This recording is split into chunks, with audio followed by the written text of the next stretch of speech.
Buenos días, gente de las grúas. Bienvenidos a su canal de Ingehisa. El día de hoy veremos.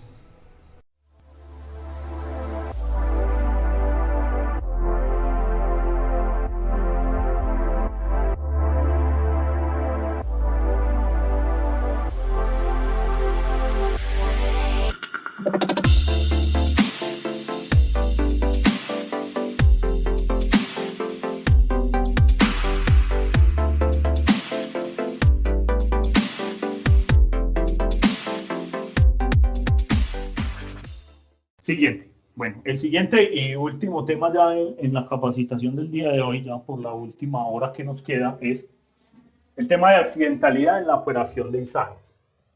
Este capítulo se centró en un estudio que realizó el ITM, pero el MIT, el Tecnológico de Massachusetts, entre 1983 y 2018, donde entregó unos resultados donde era un estudio alrededor del mundo en el que revisaba los accidentes que se generaban en operaciones de izaje. Al inicio del estudio, lo primero que dice es que hay que tener en cuenta que no todos los países donde se realizó el estudio documentan de manera rigurosa los incidentes y los accidentes en operaciones de izaje. Entonces, habrá unos países donde sea muy fácil encontrar bibliografía sobre los accidentes, mientras hayan otros donde al contrario se trate de esconder todo este tipo de incidentes. Entonces, lo primero que hicieron ellos fue diferenciar por categorías de trabajo los accidentes que se generaban. Lo primero es, en una tabla, accidentes e incidentes, y en otra, accidentes con mortales, ¿cierto? Entonces, listaron los accidentes en este periodo de tiempo, la bibliografía que pudieron encontrar, y dijeron que en el 33.1% de las veces, la mayoría de las veces, la persona que más se accidenta es el aparejador, porque es la persona que está encargada de estar en contacto con la carga. Entonces, si hay un desprendimiento de la carga, es posible que el aparejador sea afectado, o si hay un mal enganche con las eslingas, o si hay un atrapamiento en el momento de estar haciendo el aparejamiento. Y lo segundo y más preocupante aún es este 28.9% que es personal ajeno al izaje. Personal que nada tiene que ver con lo que está pasando, no tiene ni idea que hay unos equipos pasando cargas por encima. Y como no tiene ni idea de lo que está pasando, entonces no tiene las precauciones de seguridad necesarias para estar a salvo en caso de que algo suceda con el izaje. Entonces, este personal de aquí, en estos accidentes, debe ser responsabilidad del director de izaje y de las personas que delimitan el área de trabajo. Es el que debe garantizar que nadie esté ajeno al izaje ahí. Si yo estoy guisando un silo, entonces yo tengo que señalar el área. Si es en la mitad de la calle, tengo que cerrar la vía. La gente, los transeúntes muchas veces ni se percatan del riesgo el que tienen al caminar, entonces no se van a percatar si hay una grúa o no. Van a pasar por la mitad, con toda seguridad no van a tener equipos de protección personal, no van a tener ni cascos, ni botas, ni van a tener gafas de seguridad. Entonces hay que garantizar que el personal ajeno a la obra esté a salvo, porque es el personal. El segundo, casi igual con el primero en porcentaje. Realmente eso lo ve allí, ¿no, Cristóbal? Porque suma 28.9 y 4.9 y ya, pues, de hecho, está pasándole al 33 del aparejador.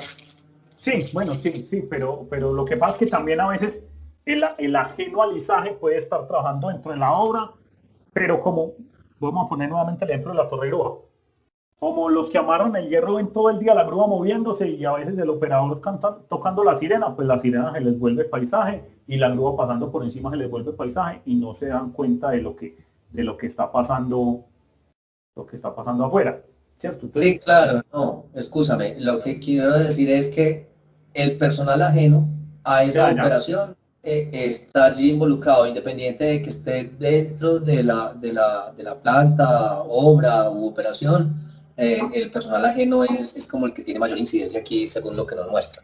tanto en accidentes e incidentes como en accidentes mortales. ¿Sí? O sea, ahí los dos cosas que señalé. O sea, es increíble que los que más en riesgo están por una operación son los que nada tienen que ver con la operación ni saben lo que está pasando. Entonces, con mayor razón, el operador, el director de izaje, el personal de seguridad, los maestros, ingenieros, supervisores, deben estar pendientes de que se cumpla tan estrictamente los planes de izaje que el personal que esté ajeno a la obra o ajeno al izaje no vaya a sufrir ningún incidente.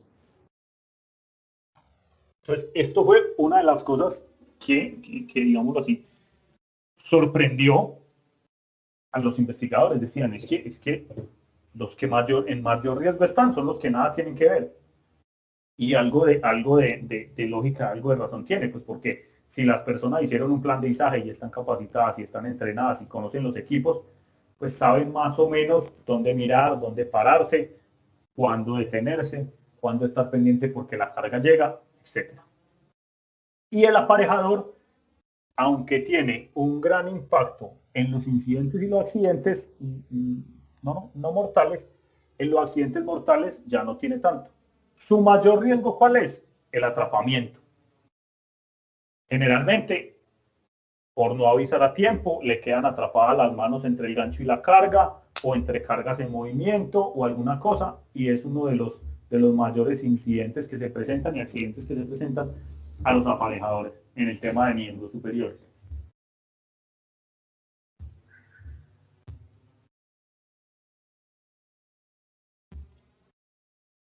Lo siguiente es por tipo de grúa.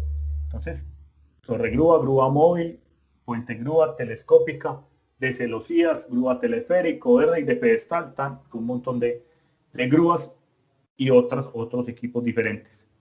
No se incluyen manipuladores telescópicos y montacargas en este estudio. Entonces, ¿qué revisaron primero? ¿Quiénes tenían la mayor cantidad de accidentes? Las grúas de celosía y las grúas telescópicas.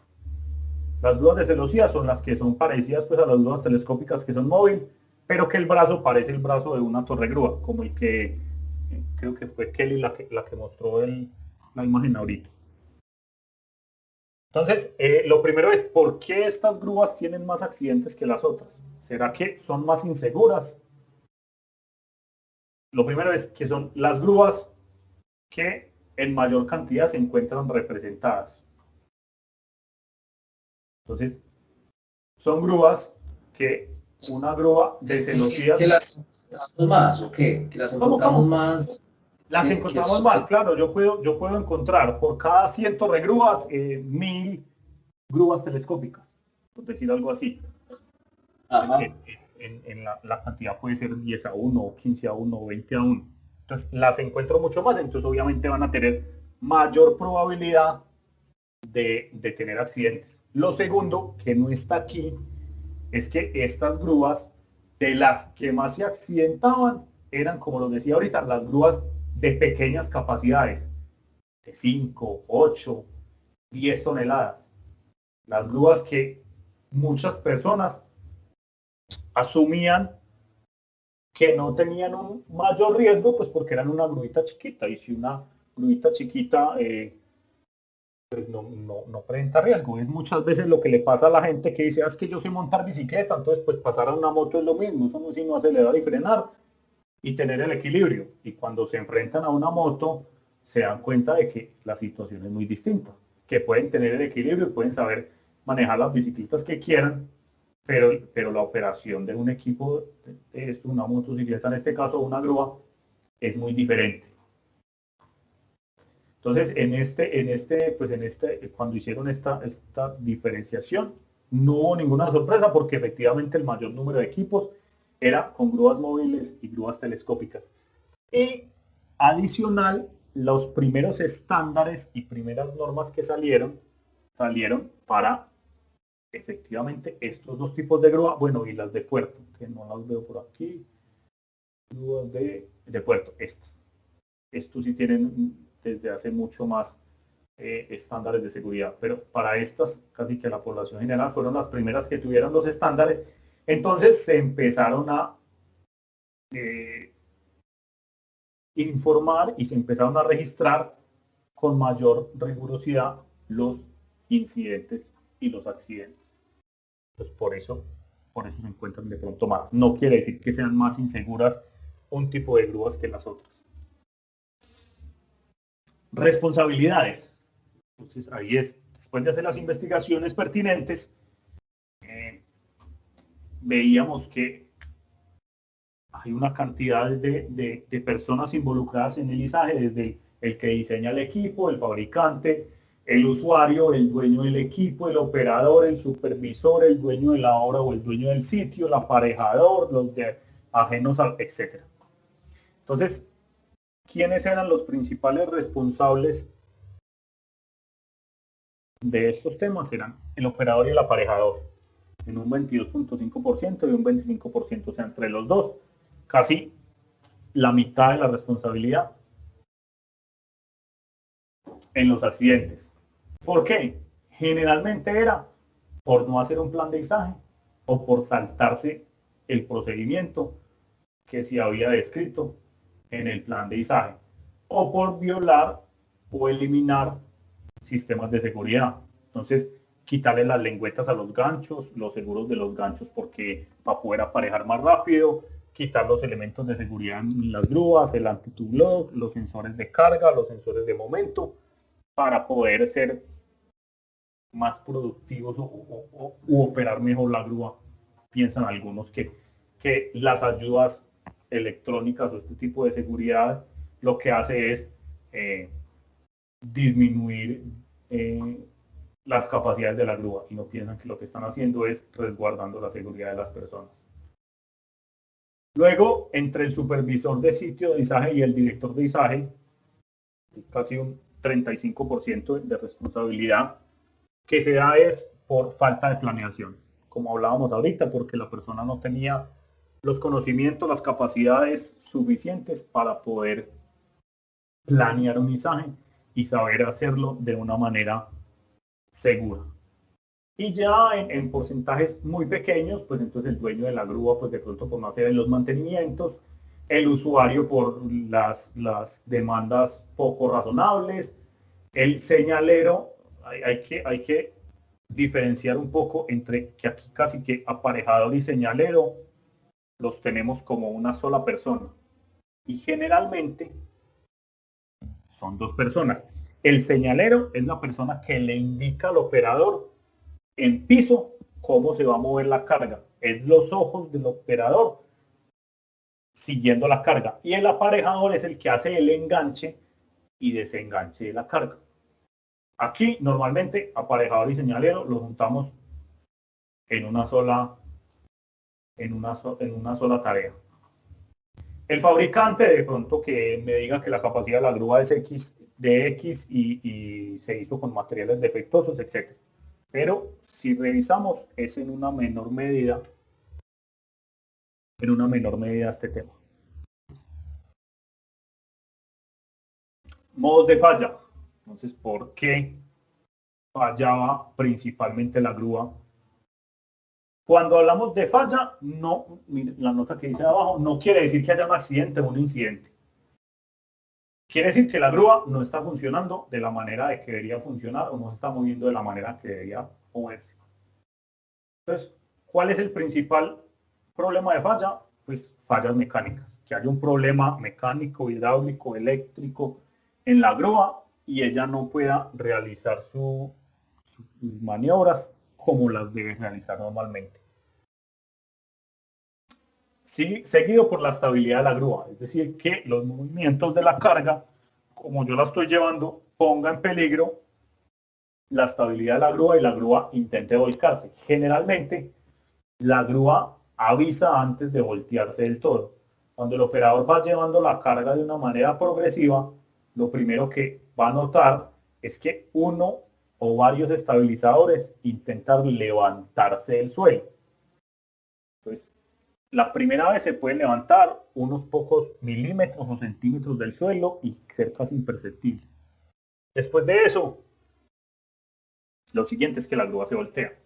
Muchos operadores, sobre todo los más veteranos, que creen a veces que se las saben todas y que han operado grúas de hace muchos años que no tenían ningunos dispositivos de seguridad, llevan las grúas casi que hasta un punto donde empiezan a levantarse los estabilizadores y ellos siguen forzando más la grúa y llevando más lejos la carga, porque ellos asumen, y muchos lo dicen, es que yo sé hasta cuánto se puede subir el estabilizador antes de que la grúa se voltee, y creen que van a poder reaccionar bien después de que uno tenga un estabilizador en el aire de unos 20, 30, 40 centímetros. Y ya después de que el estabilizador se levante, no hay forma de regresar. Lo mismo con las torregrúas. Cuando empieza el brazo de la grúa, el mismo operador tiene una línea imaginaria en el horizonte donde ve el brazo y ya él, sin que se active ningún limitador, levanta una carga y empieza a bajar el brazo, a bajar y dice, momento, esta carga no está pesando lo que usted me dice, o no está funcionando el limitador, porque mi línea del horizonte imaginaria en esta grúa ya la sobrepasé. Entonces yo ya sé que esta grúa no puede. Entonces generalmente sueltan la carga y vuelven y la recuperan. ¿Por qué el de la torre grúa suelta la carga y recupera y no la iza, y el de la grúa telescópica sí? Porque el de la torre grúa está a 50, 60, 80 metros de altura y si sabe que si la torre grúa falla, el primero que se muere y se cae con la grúa es él. El de la telescópica, si está dejando que se levanten los estabilizadores, generalmente no tiene el cinturón puesto, tiene la puerta abierta y lo primero que hace es tirarse de la grúa. ¿Alguien iba a decir algo? Cristóbal, la estabilidad de la grúa yo se la puedo sumar también al viento. Pues, es decir, ¿por qué las separarán en este caso? Porque pues, los vientos el no viento, estabilizan bien. O es el viento, lo que pasa es que o es el viento climático o es lo que llamamos vientos, que son no, los es el cables. viento medioambiental, el viento climático. Ah, Si hay unas ráfagas de viento, hay ráfagas de viento que llegan y me tumban la grúa, como veíamos ahorita, pues porque son tan grandes que pues la grúa no está diseñada para soportarlas y lo van a tumbar. ¿Qué pasa? exacto. Como veíamos Uno ahorita, le pues... dice vientos a los cables, ¿cierto? Los cables también que Los están... cables de venteo no tienen nada que ver ahí en estos modos de falla, ¿cierto? Ok, sí. Y abajo revisamos también, no sé por qué no la marqué en rojo, se me olvidó, aparejamiento, ¿cierto?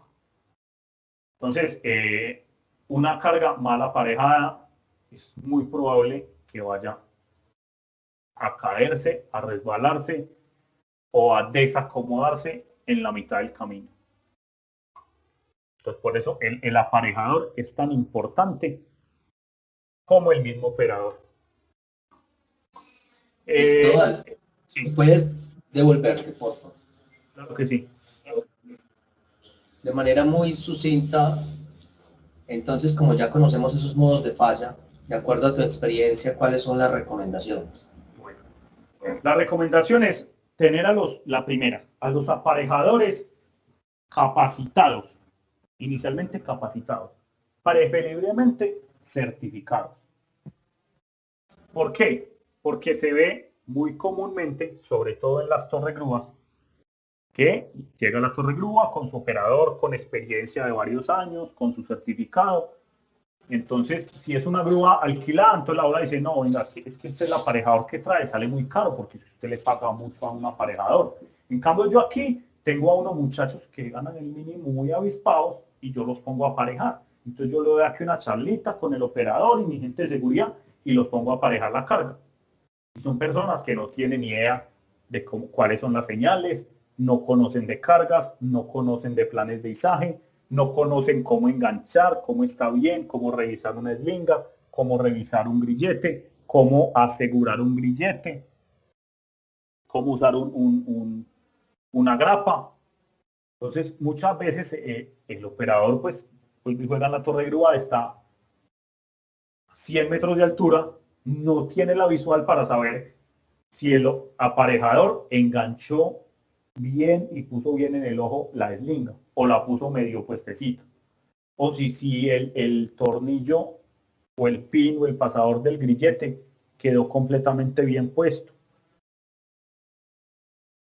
Eso pasa mucho en los operadores de torre de grúa, por eso, porque el operador está muy lejos del aparejador y generalmente se utiliza un aparejador con poco o nulo conocimiento en izajes. En las otras grúas, en las grúas telescópicas, en los telehandler, en los camión grúa, como hay una mayor cercanía en distancia entre el operador y el aparejador, generalmente el aparejador es una persona que el mismo operador como que arropó o acogió como a su ayudante y le va enseñando todo. Entonces él ve que va a hacer un aparejo mal, se baja y le dice, venga, vamos, vea, esto se coge así, usted tiene que poner el pin de esta manera, usted tiene que revisar que cuando yo levante la carga suba nivelada, y si no la ve nivelada me avisa para yo bajarla nuevamente y hacer eso. Entonces, esa es una de las principales recomendaciones en cuanto a la parte de aparejadores. Aparejadores capacitados, preferiblemente certificados, pero pues, principalmente capacitados y que tengan experiencia en izajes. Con eso estaremos interviniendo el aparejamiento y las habilidades del operador. Exactamente. Lo segundo, los problemas mecánicos. Entonces, garantizar que los planes de mantenimiento no solo se presenten, sino que se cumplan. Porque es muy fácil uno llegar, sacarle una fotocopia a 3 o 4 hojas del manual y entregar y decir, vea, señor obra, este es mi plan de mantenimiento y yo lo voy a cumplir y tal. Y la obra hasta 4 o 5 meses con la grúa y las personas de mantenimiento ni se aparecen, ni van y revisan, ni hacen una inspección, ni unos cambios de aceite, ni unas engrasadas, nada. Eso sí, el día que la grúa falla, ahí se aparecen todos y llegan y no, ¿qué pudo haber pasado? Tan raro esta grúa, ¿cómo era de buena? Y miráis que fallando por estas cosas. Pues claro, si la tenés 5 meses en la obra y ni siquiera le has mirado cómo se comportan y le has hecho una inspección y le has hecho unos mantenimientos y unas limpiezas básicas a los equipos. Entonces, no solo solicitar el plan de mantenimiento, sino hacer que se cumpla. Aunque en obra, cuando se subcontratan estos temas, en obra no hay alguien responsable, pues entonces por lo menos encargar a alguien, decir, bueno, el que va a estar pendiente de que efectivamente cada mes vengan va a ser el CISO, o va a ser el maestro, o va a ser el residente encargado de esa torre, o va a ser el operador, no sé, alguien que de verdad esté haciendo la inspección y está acordando. Acuérdense que dentro de 8 días tienen que venir a hacer mantenimiento, entonces vamos programando, vamos revisando. Entonces, ese sería la otra recomendación. La tercera recomendación es no manipular los dispositivos de seguridad de las grúas. Prohibido al personal de operación manipular los dispositivos de seguridad de las grúas, que están pensados precisamente para actuar en caso de que las habilidades, la pericia o la concentración del operador falle. Entonces ellos van a darme una seguridad adicional en ese tema. Entonces, esos serían los primeros. Capacitación y certificación de las personas involucradas en los izajes. Que el mantenimiento se realice por personal idóneo y que se cumpla efectivamente en los planes de mantenimiento que se tienen. Y evitar, prohibir y revisar que los sistemas de seguridad de los equipos no se manipulen bajo ninguna circunstancia. Esos serían de pronto los 3 recomendaciones principales. Cristóbal, una pregunta. La mayoría de empresas definen que esas certificaciones sea por medio de una entidad certificada, independiente del ente certificador. ¿Eso es completamente exigido por alguna de las normatividades o puede ser una empresa con la idoneidad y que emita su certificado sobre el tema? Las normas, pues como vimos al principio, en Colombia son nulas. Entonces, se puede ser emitido por una entidad o una persona también natural que conozca el tema, que tenga las capacidades, que tenga el conocimiento para impartir las capacitaciones y las certificaciones. ¿Cierto? Hay un organismo nacional que se llama la ONAC, que es el Organismo Nacional de Acreditación, si la memoria no me falla, y lo que hace la ONAC es que vigila a las entidades que certifican personas, procesos o equipos. Entonces la ONAC valida que lo que las personas están diciendo pues sea cierto. Entonces llega voy a poner un ejemplo, un CDA. Entonces un CDA, yo monto un CDA TAN y voy a revisar la inspección de los carros. Entonces por ley tienen que hacer una revisión técnico-mecánica a los carros una vez al año, listo. Entonces la ONAC vigila a los CDA para que efectivamente cumplan con todas las normas para poder inspeccionar a los carros. Y hace lo mismo la ONAC con los temas de la parte alimentaria, con los temas de seguridad de los equipos y con todo. ¿Qué pasa? Que la ONAC, pues, la figura es muy interesante, pero en la hora de la verdad, pues, no vigila mucho que los protocolos se hagan como deben hacerse, sino que lo que le interesa es que haya como una, ¿cómo se dice?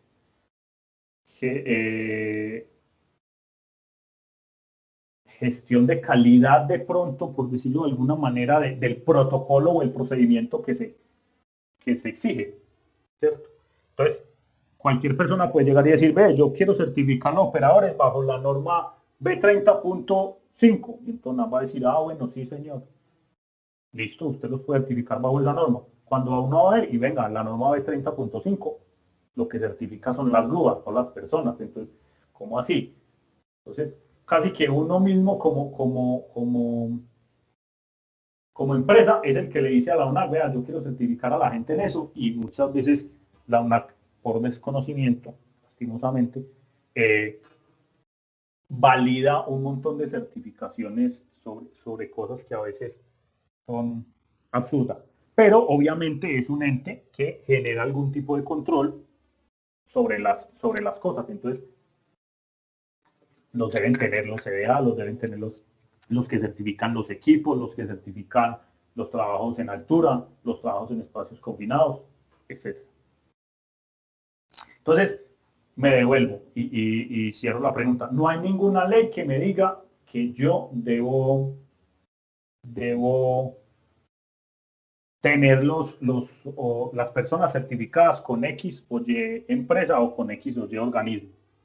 Pero si hay un consenso que me dice que si el ente certificador está avalado por la ONAC, pues va a tener una mayor credibilidad que uno que no esté avalado por la ONAC. Lo mismo que pasa con las empresas. Esta tiene certificación de calidad ISO 9000, ISO 14000, OSHA 18000. Entonces eso no quiere decir que la empresa sea la mejor, pero sí la mete de pronto dentro de un grupo de empresas que tiene unos protocolos establecidos y unas normas que la llevan a hacer las cosas de una mejor manera. ¿Me hice entender o me voy por las ramas?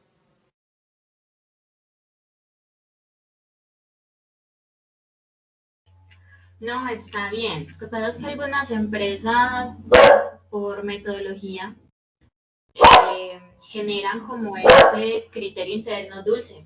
Generan como ese criterio interno de con quien se generen las certificaciones debe ser una empresa certificada, pero entonces si no es estrictamente necesario, es como empezar a trabajarle el concepto.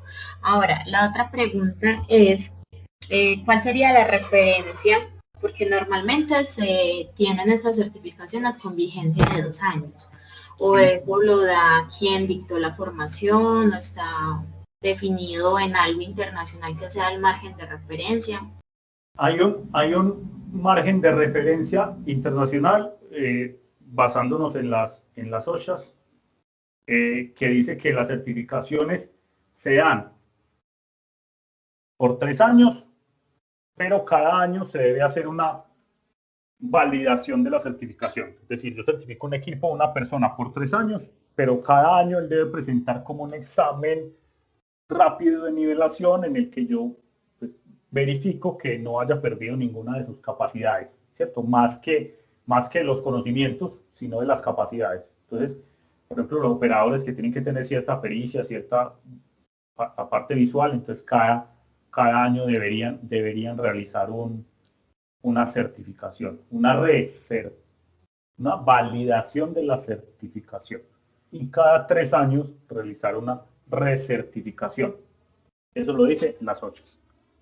Las OSHAs dice que eso lo pueden hacer con una entidad de una tercera parte que esté capacitada y habilitada, con el ejército de los Estados Unidos, o las empresas pueden demostrar que al interior de las empresas tienen personal idóneo para certificar y capacitar a las personas.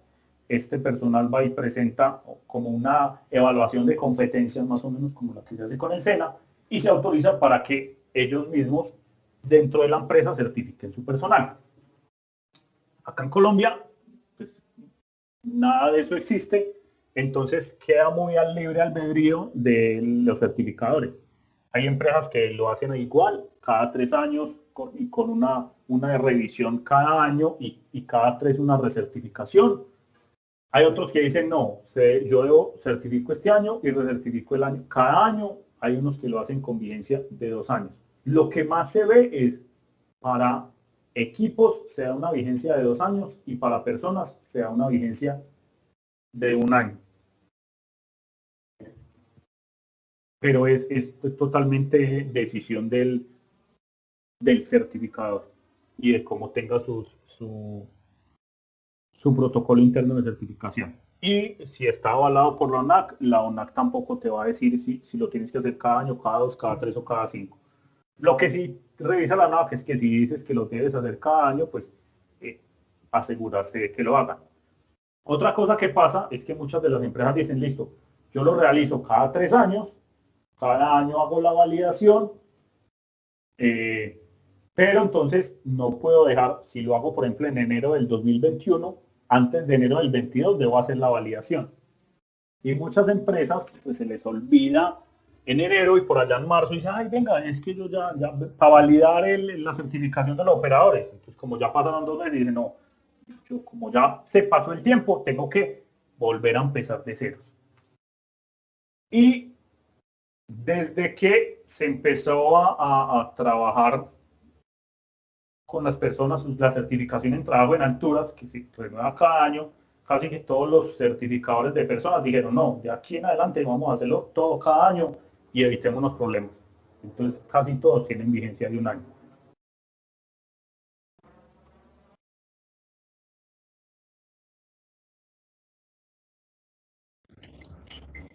Parece que estuvo bien. Sí, es que lo que estoy pensando es que por estándar inclusive se ha dejado tanto la certificación como para el tema de equipos, como tú lo estabas mencionando, o sea, ambas cosas, tanto para operadores como los aparejadores y los señaleros de cada 2 años, pero no como con esa claridad de que sí anualmente se debía hacer una intervención, ni de que pueda ser hasta 3 años. ¿Qué pasa?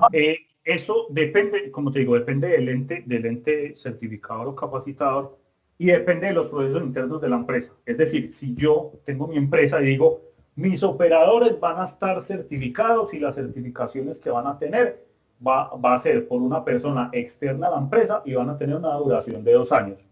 Si a mí llegan a auditarme, el auditor va a revisar, señor, usted en su procedimiento dijo que sus operadores se certificaban cada 2 años y lo hacía una persona externa.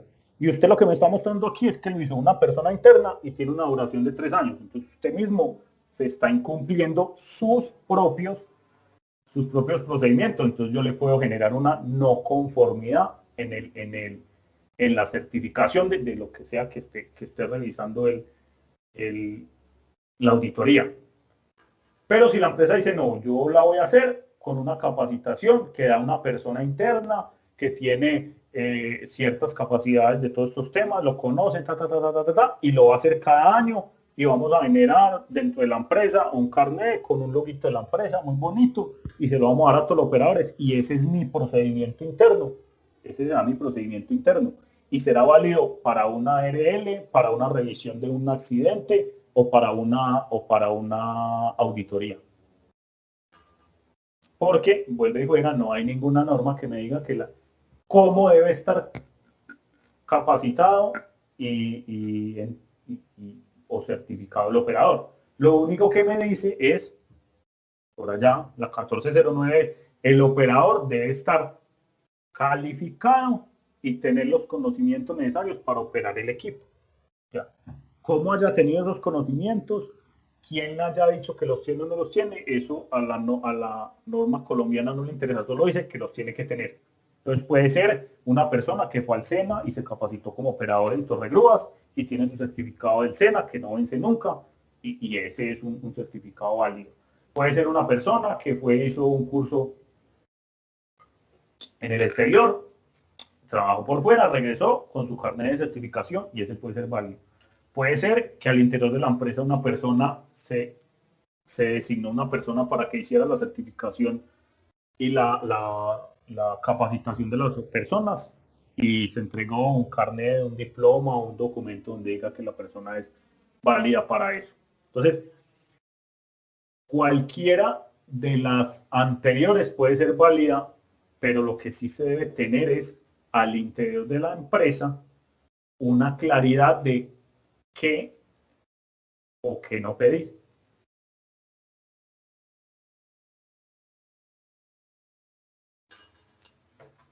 Vale, gracias.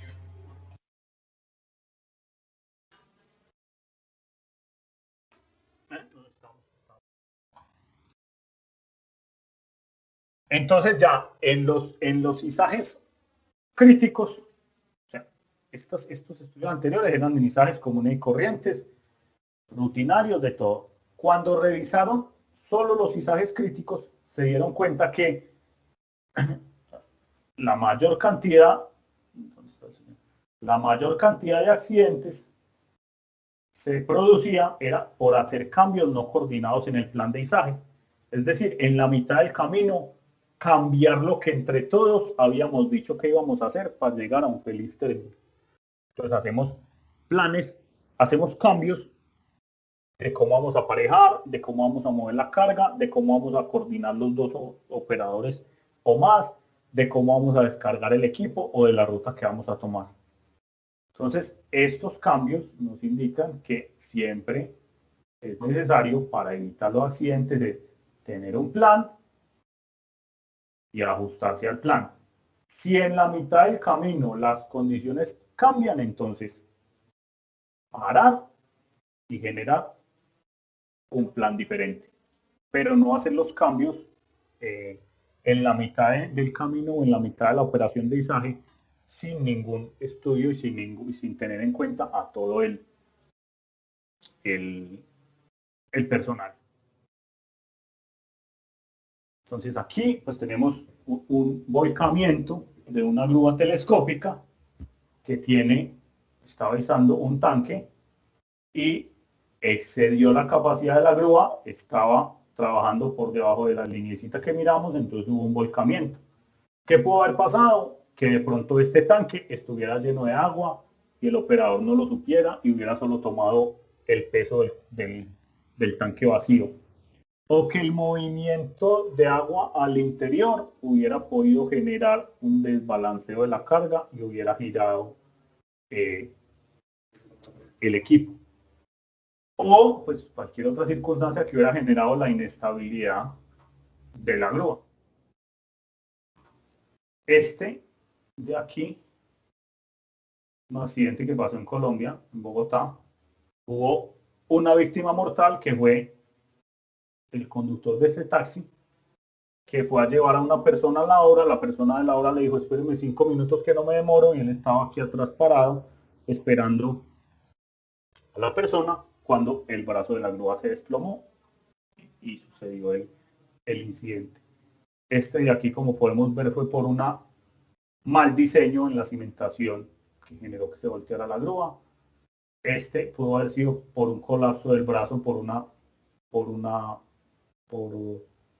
un exceso de carga. Este de aquí, como vemos, desde la tornamesa se cayó el brazo. Es posible que no se hubiera asegurado bien la tornamesa del brazo.